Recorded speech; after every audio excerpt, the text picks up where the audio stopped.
Ia memang hanya seorang buruh perempuan yang memperjuangkan tuntutan-tuntutan bersahaja. Namun, sosok dan perjalanan hidupnya berakhir tragis setelah membangkitkan kesadaran luas akan pentingnya penghargaan terhadap hak asasi manusia. Ia adalah Marsina, seorang ikon perjuangan buruh, seorang Kartini yang dibungkam karena suara-suara dan perjuangannya.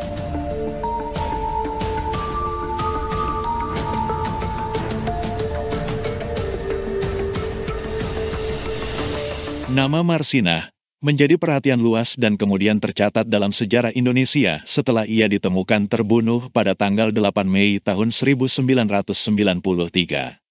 Pada fase terakhir hidupnya, Marsina memang hanya seorang perempuan muda yang bekerja sebagai buruh di sebuah pabrik arloji. Namun, kematian buruh PT Catur Putra Surya, Porong Sidoarjo, Jawa Timur ini bukan kematian biasa. Kematian Marsina menyentak perhatian luas, karena diduga dibunuh akibat aksi-aksi protesnya dalam memperjuangkan tuntutan kenaikan upah dan perbaikan perlakuan terhadap buruh di pabrik tempatnya bekerja. Di luar kenangan pada sosoknya sebagai aktivis buruh, Marsina juga seorang perempuan yang seperti banyak perempuan miskin lain harus berjuang keras untuk mendapatkan kehidupan yang layak dan tentang menjadi korban dari sistem kehidupan yang masih sering meminggirkan perempuan. Marsina lahir di Desa Nelundo, Nganjuk, Jawa Timur pada tanggal 10 April tahun 1969. Anak nomor 2 dari 3 bersaudara ini merupakan buah cinta Sumini dan Mastin. Sejak usia 3 tahun Marsina telah ditinggal mati ibunya.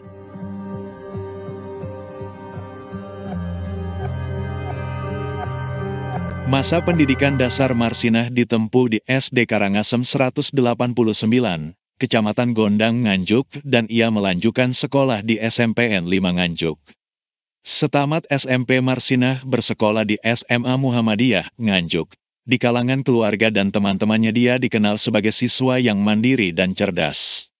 Selama SMA, Marsina selalu menjadi juara kelas. Meski tergolong cerdas, setelah lulus SMA Marsina tidak bisa kuliah karena ketiadaan biaya. Marsina akhirnya terpaksa melamar kerja di berbagai perusahaan. Ia sempat diterima bekerja di sebuah pabrik sepatu Surabaya. Setahun kemudian ia pindah ke pabrik arloji 4 Putra Surya di Lungkut Industri Surabaya. Saat pabrik arloji tempatnya bekerja membuka cabang di Porong Sidoarjo, Marsina ikut dipindah bekerja di pabrik baru ini.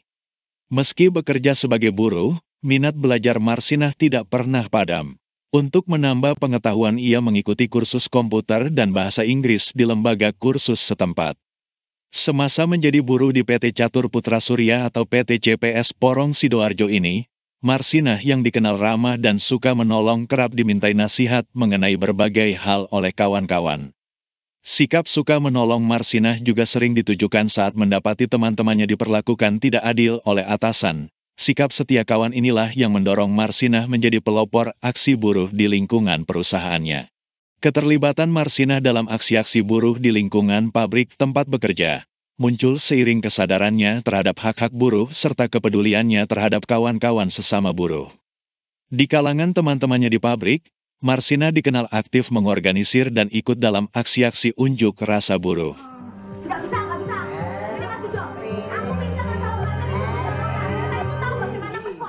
Marsina terdokumentasi ikut dalam rapat pada tanggal 2 Mei tahun 1993 untuk membahas rencana unjuk rasa buruh yang akan digelar keesokan harinya di lingkungan pabrik.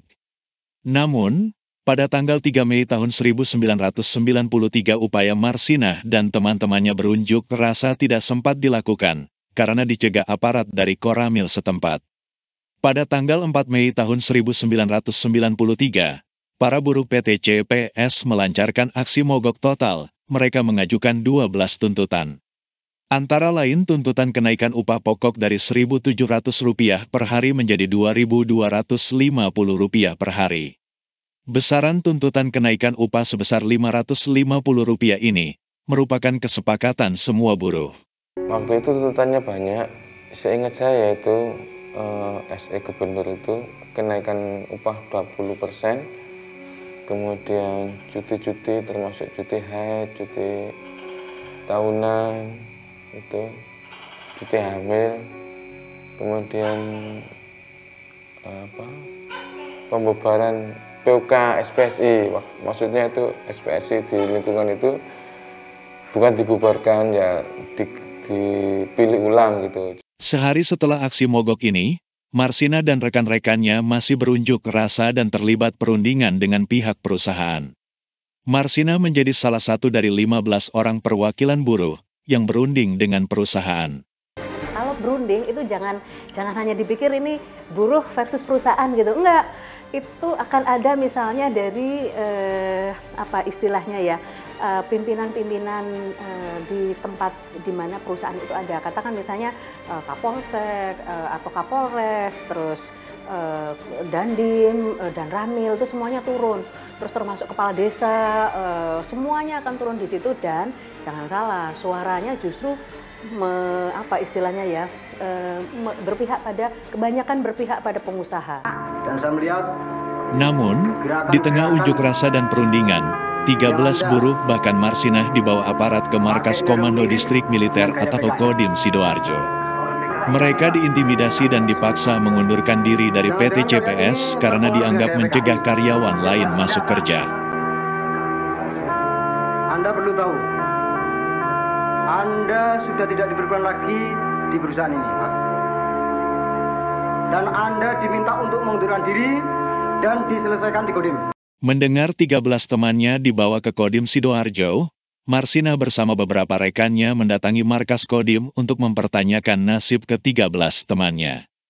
Namun, setelah sempat bertemu sejumlah temannya ini pada malam tanggal 5 Mei tahun 1993 itu, Marsina menghilang. Pada tanggal 8 Mei tahun 1993 atau 3 hari setelah menghilang, Marsina ditemukan sudah dalam kondisi meninggal di Dusun Jegong, Desa Wilangan, Nganjuk, Jawa Timur. Saat ditemukan jenazah Marsina penuh dengan luka akibat tindakan kekerasan. Kematian tragis Marsina yang kala itu sempat dinyatakan polisi sebagai peristiwa kriminal biasa, berbuntut panjang. Kencangnya desakan pengungkapan kasus pembunuhan Marsina yang disuarakan para aktivis buruh, LSM, dan komunitas internasional, memaksa aparat membentuk tim terpadu untuk menangani kasus ini.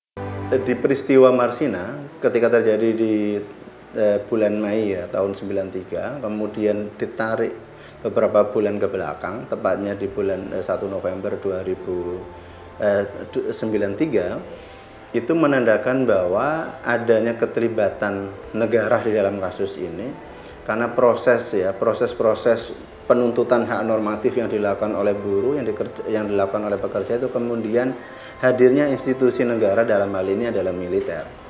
Apa relasinya, apa korelasinya, dan apa urgenitasnya kemudian militer itu hadir di dalam persoalan perburuan yang seharusnya diselesaikan dalam aspek perburuan. Tak lama setelah pembentukan tim terpadu, 8 orang petinggi dan karyawan PT CPS termasuk Direktur PT CPS, Yudi Susanto, dan Kepala Personalia PT CPS Mutiari dicinduk aparat. Penangkapan ini dinilai menyalahi prosedur hukum, karena dilakukan diam-diam oleh tentara. Pihak keluarga ke-8 orang ini sempat kebingungan, karena tidak diberitahu keberadaan mereka. Selama dalam penangkapan ke-8 orang ini mengaku, disiksa dan dipaksa mengaku telah membuat skenario untuk membunuh Marsina. ABRI waktu itu memang benar-benar luar biasa. Jadi kami udah menduga itu, terus ternyata skenario yang dirembuskan di masyarakat, pertama dia dibunuh karena ada cinta segitiga. Terus kemudian dibantah, loh Marsina nggak punya pacar. Terus nggak berapa lama ganti lagi isunya, Marsina rebutan warisan, jadi dibunuh gitu. Terus dibantah pula, nggak masuk akal, orang Marsina miskin, neneknya miskin, warisan apa yang mau dikasih, apa yang mau diperebutkan gitu. Tuh dibantah lagi. Nah akhirnya skenario yang ketiga adalah seolah-olah pengusahanya itu melakukan perencanaan pembunuhan. Selama mereka itu disekap di Denmental itu memang ditangkap oleh militer dan disekap di markas Denmental di Wonocolo. Ya, di sana mereka dianiaya, disiksa, di luar batas-batas beri kemanusiaan, disuruh mengaku bahwa mereka telah melakukan pembunuhan Marsina. Tidak tahan dengan penyiksaan-penyiksaan yang di luar batas-batas beri kemanusiaan itu, mereka semuanya akhirnya mengaku. Setelah sempat dinyatakan menghilang, 18 hari kemudian keberadaan Yudi Susanto dan 7 orang lainnya baru diketahui sudah mendekam di tahanan Polda Jawa Timur. Mereka dituduh terlibat pembunuhan Marsinah. Di pengadilan, Yudi Susanto divonis 17 tahun penjara, sementara sejumlah stafnya dihukum 4-12 tahun penjara. Mereka naik banding ke pengadilan tinggi dan Yudi Susanto dinyatakan bebas.